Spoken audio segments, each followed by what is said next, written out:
So, Bob, tell me about your vision.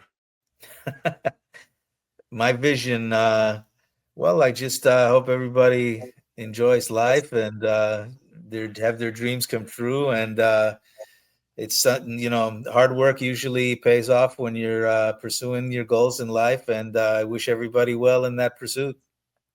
So, what is your pursuit in that case? My pursuit, right now, I'm pursuing becoming a successful author, successful writer. I had my book that A Flicker in the Water about something I love to do, which is I love the outdoors. I love to fish, especially ocean fishing. And I wrote a book, which I also love to do is in writing. And, I hope to turn it into a success. Yeah, that's awesome. What would you say? Uh, how did you get into uh, writing and being an author? It's getting common and commoner now. People like with self publishing and a lot of tools out there. But how did you get into publishing, and why did you choose that route?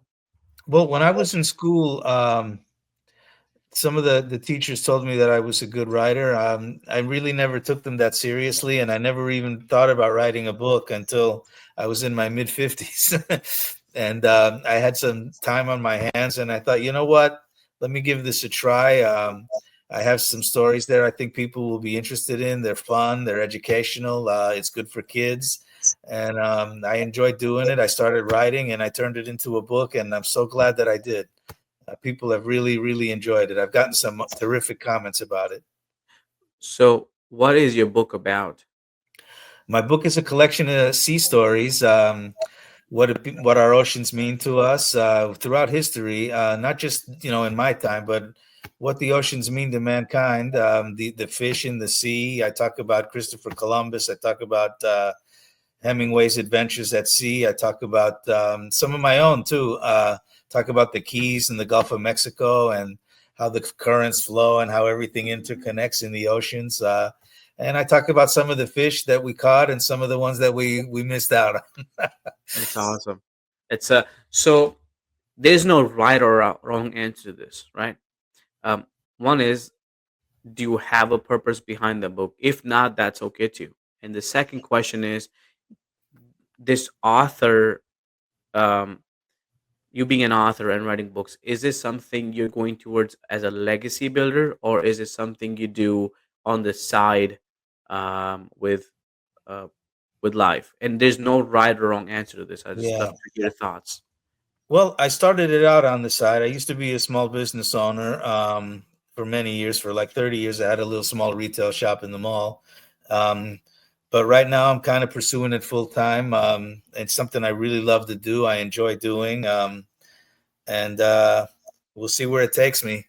Um, it's just I, I want to put out the best work that I can do. I don't know if it'll leave a legacy or what my goal is as far as that goes, but I'm glad for the people that have enjoyed the book, and that's really, as long as one person enjoys the book, that's all that matters to me. And I've had some great comments about it. That's awesome. So, how did you get started on, like, what was the first time you're like, hey, I think it's time to write a book, and you're like, you know Mhm. what, let me go start writing? What those experiences like? Where did you learn? Um, Tell me about all that. Well, like I said, writing is something that I always enjoyed doing, and I wrote these stories because I thought I had something new and unique to share. And in fact, some of the reviewers, if you go on Amazon and look at some of the reviews, some of the reviewers said they were fascinated by some of the things that I said in the book. He said that he loved sharing those things with his kids. So I trying to. He said that the unique and original stories made it really fun for him, and it was entertaining and educational. So, and that was my goal.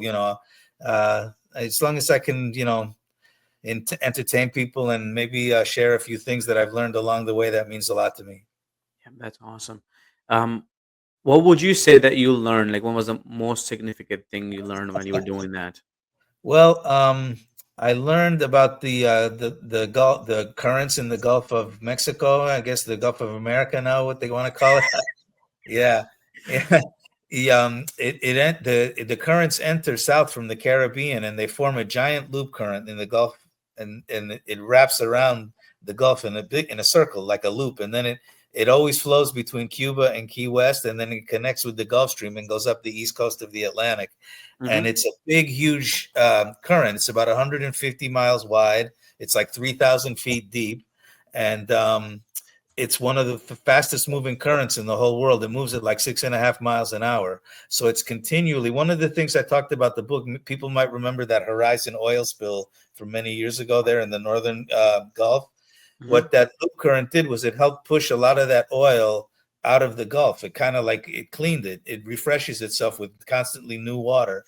So that was one of the purposes of that loop current. I think that's nature's way of keeping things refreshed. That was one thing. I also learned one thing that I didn't know was that the Sea of Galilee is actually fresh water. It's not a sea of salt water. It's fresh water. It's a lake. I Mm. yeah, I had always thought that it was part of the Mediterranean Sea, but no, it's a landlocked freshwater lake, which I learned in the book, and a couple of other things like the channels in the Straits of Gibraltar are only 9 miles wide, and the Mediterranean Sea is actually bigger than the Gulf, a lot bigger, but there's only 9 miles to get in and out of there. So I thought all that stuff was really fascinating. Yeah, that's awesome. Wow, I can hear it in your voice how excited you are to talk about it. You're passionate Yeah, about it. yeah. It's it's something I really love. Yeah, that's awesome. What would you say, Bob, that if you see the future, where are you going with your vision now? Well, I got another couple of books coming out. Like I said, I had the one here that I showed you about the Miami Dolphins perfect season of 1972, and I have another couple of books. One is a children's book about one of experience that I had when I was a kid about a dump truck.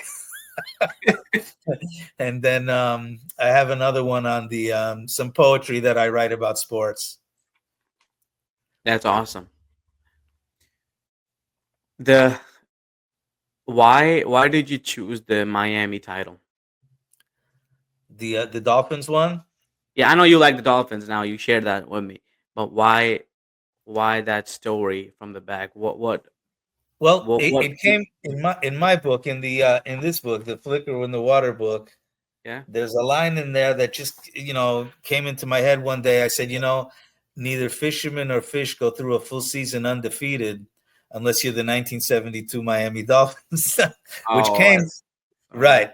And that line came from a line from The Old Man and the Sea when Hemingway was talking about the old man. Everything about him was old except his eyes, and they were cheerful and undefeated.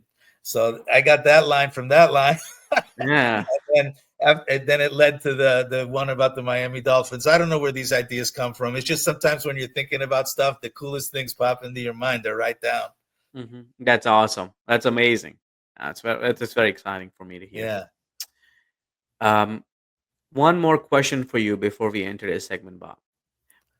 Over the years, that now you're an author, what held you back all these years to do this? Well, you get busy doing the things that you're doing. I had to experience the stories about the fishing and all that before I could get them down into a book. So then, after I wasn't fishing for a while, I had time to reflect and think about it. And then I said, you know what, people can really enjoy this. So I had the time, and I wanted to share that with people. And just being busy is probably what held me back the most. That and you always have a little bit of thinking, well, who's going to want to read this? You kind of take your own stories for granted, but I got over that. Thank you for being here today. I'm really happy that you tuned in to Vision Pros Live. I'm looking forward to seeing your reactions as these episodes continue to move forward. This is going to get more and more fun. We'll have more and more engagement as well. We'll invite people to participate in the show. And thank you for giving us your time and attention. Have an excellent time building out your vision and becoming a Vision Pro yourself.